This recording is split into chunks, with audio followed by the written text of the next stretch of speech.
역사적 트라우마에 맞서고 인간 삶의 연약함을 드러내는 강렬한 시적 산문을 성취한 한국 작가 한강에게 수여한다. 작가 한강은 자신의 작품에서 역사적 트라우마와 보이지 않는 규칙에 직면하면서 각 작품에서 인간 삶의 연약함을 드러낸다. 작가 한강은 육체와 영혼, 살아있는 자와 죽은 자 사이의 연결에 대한 독특한 인식을 가지고 있으며 시적이고 실험적인 문체로 현대 산문의 혁신가가 되었다.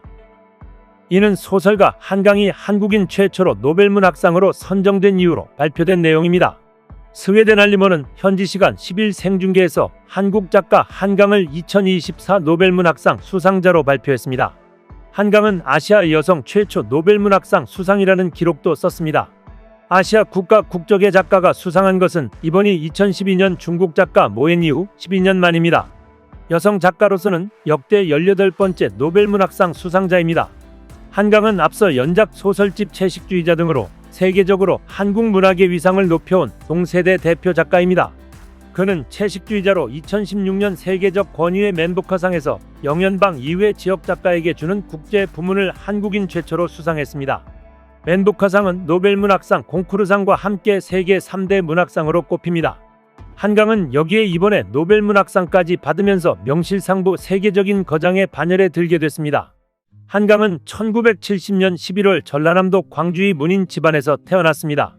그의 부친은 영화로도 제작된 소설 아제아제바라 아제를 비롯해 새터말 사람들, 동학제, 멍텅구리배 등으로 유명한 소설가 한승원입니다. 이후 서울로 올라온 한강은 풍문여고를 거쳐 연세대 국문과를 졸업하고 잡지 샘터에서 기자로 근무하면서 1993년 개간 문학과 사회 겨울호에 시를 발표했습니다. 이듬해에는 서울신문 신춘문예 소설 부문에 붉은 닻이 당선되며 소설가로 데뷔했습니다. 23세에 시인이 되고 24세에 소설가로 등단하며 재능과 노력의 사유가 일찍부터 남달랐습니다. 한강 작가 작품 세계에 관한 평은 죽음과 폭력 등 보편적인 인간 문제를 시적이고 서정적인 문체로 풀어내는 독창적인 작품 세계를 구축했다는 데로 집중됩니다. 광주민 주화운동을 담은 장편소설 소년이 온다, 제주 4.3 비극을 다룬 장편소설 작별하지 않는다 등은 한국 현대사의 어둠과 상처를 소설로 그렸습니다. 작가 한강은 10일 수상소감으로 매우 놀랍고 영광스럽다고 말했습니다. 한강은 이날 수상자 발표 후 노벨위원회와 가진 전화 인터뷰에서 어릴 때부터 자신에게 영향을 미친 여러 작가의 모든 노력과 힘이 나에게 영감을 줬다고 했습니다. 또 영국 일간지 가디언 등에는 한강 작가와 통화한 노벨문학상 측 인사가 그는 평범한 하루를 보내고 있는 것처럼 보였다. 아들과 막 저녁 식사를 마친 참이었다는 소식이 실렸습니다. 한강의 소설 작별하지 않는다를 프랑스어로 펴낸 프랑스 출판사 그라세의 조아킴 슈네프 편집자는 한강의 수상 소식은 우리 모두에게 엄청난 놀라움과 기쁨이었다. 믿을 수가 없었다. 언젠가 그가 노벨문학상을 받을 거라고 확신은 했지만 오늘이 그날이 될 거라곤 생각지도 못했다며 기뻐했습니다. AP, AFP, 로이터, 뉴욕타임스 등 외신들도 이 소식을 긴급 타전했습니다. AP는 점점 커지는 한국 문화의 세계적 영향력을 반영한다며 앞서 봉준호 감독이 영화 기생충으로 오스카상을 받았고 넷플릭스 드라마 오징어 게임도 성공했으며 그룹 방탄소년단과 블랙핑크 등 K-팝 그룹도 세계적 명성을 얻고 있다고 짚었습니다. AP는 또 한강이 지난 2016년 육식을 거부하기로 한 여성의 이야기를 그린 소설 채식주의자로 맨부커 국제상을 받은 이력도 있다고 소개했습니다. NIT는 올해 유력한 수상 후보로는 중국 작가 찬셰 등이 거론됐었다는 점을 들며 한강의 수상은 놀라운 일이라고 전했습니다. 또 그의 소설 채식주의자는 우울증에 걸린 주부가 육식을 중단하기로 하면서 가족에게 충격을 안기고 햇빛과 물만으로 살아가려고 한다는 내용을 담고 있다고 소개하기도 했습니다. 또 한강의 작품 중 힌도 부커상 후보에 오른 이력이 있다고 덧붙였습니다. 교도통신은 한국인이 노벨문학상을 받은 것은 처음이며 노벨상 전체로도 2000년에 평화상을 받은 김대중 전 대통령 이후 두 번째라며 여성의 문학상 수상은 통산 18명째이고 아시아인 여성으로서는 처음이 된다고 보도했습니다. 로이터는 1970년생인 한강의 아버지도 존경받는 소설가였다며 그가 문학적인 배경을 가지고 있다고 소개했습니다. 로이터는 또 한강이 1993년 문학과 사회의 시를 실으며 처음 작품 활동을 시작했고 단편 소설집은 1995년 처음 냈지만 국제적으로 두각을 드러내기 시작한 것은 소설 채식주의자라고 소개했습니다. 한국 소설가 한강의 노벨 문학상 수상 소식에 그의 대표 소설 채식주의자를 번역한 영국인 데버라 스미스도 주목받고 있습니다. 스미스는 영국 케임브리지대에서 영문학을 전공했고 번역가로 진로를 정하면서 번역업계에서 틈새 시장이었던 한국 문학에 관심을 가지게 됐습니다.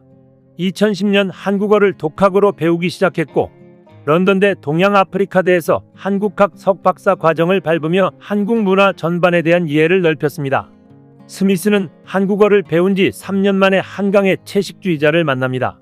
스미스는 번역은 물론 출판사 접촉부터 홍보까지 도맡았습니다. 우선 채식주의자의 첫 20페이지를 번역해 영국 유명 출판사 그란타 포르토벨로에 보냈고 맥스 포터 편집자가 영문판을 출간하게 됐습니다.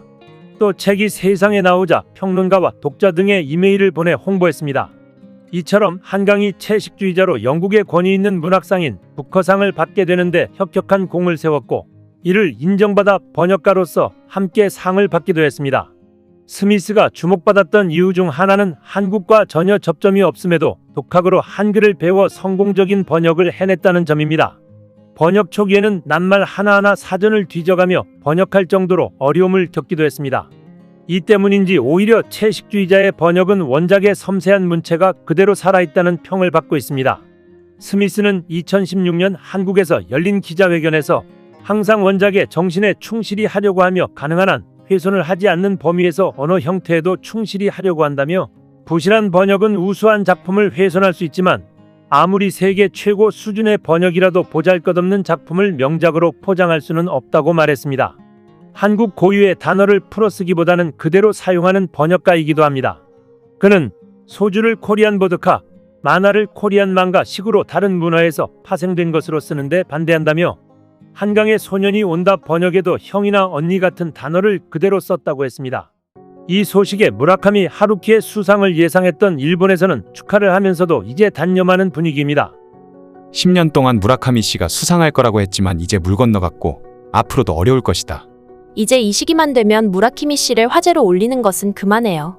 본인도 스트레스이고 무라카미의 팬헐키스트들은 본인의 마음도 모르고 소란을 피우는 것 때문에 불쌍한 사람이 되어버렸어요. 문학에 대해 순위가 붙는 것이 이상해.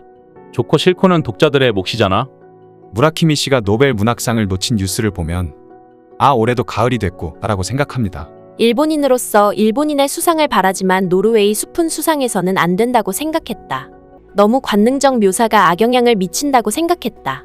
한국인이 문학에서 첫 수상이 의외지만 한류 드라마는 어느 것을 봐도 스토리의 희로애락으로 각본이 훌륭하다.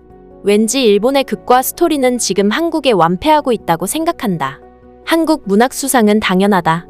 번역과 뉘앙스에 대한 코멘트를 많이 볼 수 있지만 번역이라는 난제를 안고 있으면서도 또한 그것을 넘어 세계로 퍼져나가는 힘이야말로 세계 문학의 의의가 있다고 볼 수 있다. 그런 의미에서 세계문학으로서의 평가를 하는 것이 노벨 문학상이라고 생각하면 납득이 갈 것 같다. 한국이 노벨 문학상을 받지 못했을 무렵 한국어의 미묘한 뉘앙스를 외국어로 번역하지 못해 받지 못한다고 했던 사람은 이번 수상을 어떻게 말할지 흥미롭다. 라는 반응이 있었습니다. 우리 국민들 모두 이 소식이 전해지자 감격스럽고 온몸에 전율이 온다, 눈물이 난다는 반응을 보이며 기뻐하고 있습니다. 한국의 위상을 높인 한강 작가에게 박수를 보냅니다. 그는 마지막 소감에서 이렇게 말했다고 합니다.